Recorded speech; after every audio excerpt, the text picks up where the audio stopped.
Well, you can't always assume that revolutions, ostensibly for freedom against tyrants, are a positive thing. I know that sounds hard to believe, but will the world be better off if all of these Islamic, Arab revolutions succeed in knocking off their brutal dictators? Well, just think about the situation with Egypt. Now, there's been a peace treaty with Israel, not a great peace, but a cold peace, and Egypt and Israel worked together to try and stop the flow of arms into Gaza with Hamas. Not always successfully, but they did try.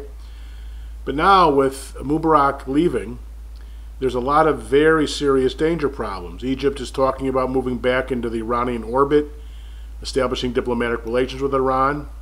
It was the major broker between the Hamas and Fatah peace agreement that occurred. It's talking about, now the Obama administration is playing down the Egyptian moves on Gaza and this idea of promoting unity with Fatah and Hamas. But still, it's a very serious and dangerous situation. And the decisions that Cairo is making could significantly undercut any kind of peace process. Not that that may be a bad thing, because any peace process probably means more pressure on Israel.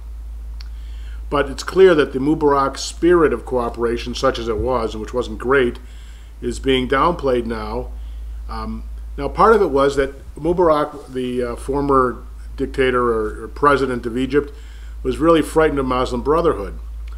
But the Muslim Brotherhood, which is a terrorist organization, is expected to be the leading vote getter in upcoming elections in Egypt. And the government-led, which has the most votes of Muslim Brotherhood, is not going to be a peace-loving, pro-Israel government. So Egypt, being the most powerful Arab country, a huge population, on Israel's border, it's a very serious development. And likewise, around the Arab world, not necessarily so that revolutions are going to be positive. Just think back to Iran. The Shah was a pro-Western leader. And what happened in Iran now is you have the most virulently anti-U.S., anti-Israel, fanatic Islamic government in place. So just think about that when you're looking at the revolutions, and you think, your gut may say, oh, well, it's positive because they're revolting against the tyrant, but what's going to replace it? Sometimes what replaces it is much worse than the status quo. And that certainly looks like what's happening in Egypt, and maybe happening all throughout the Arab Middle East.